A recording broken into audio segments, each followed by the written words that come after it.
আচ্ছা, যা পড়া দিছি পড়া কি হয়েছে তোমার? জি। ঠিক আছে মাহাতির, আমার তো পানি তৃষ্ণা লেগেছে, তুমি আমার জন্য একটু পানি নিয়ে আসো তো। আচ্ছা, আনতেছি। ঠিক আছে।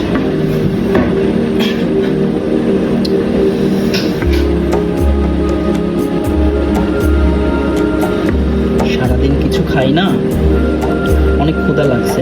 পানি আনতে বললাম, দেখি পানির সাথে আর কি নিয়ে আসে। সারাদিন পরে টিউশনি করতে আসা, বোঝেনি তো, না খেয়ে বাজে একটা অবস্থা। দেখা যাক।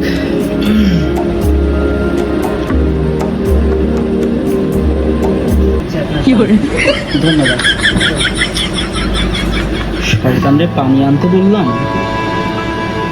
শুধু পানি নিয়ে আসলো, সাথে আর কিছু আনবে না। স্যার কিছু বললেন? না কিছু, পড়ো তুমি, পড়ো। কি যেন পড়া দিছিলাম, এই যে হ্যাঁ এটা পড়ো, শেষ করো।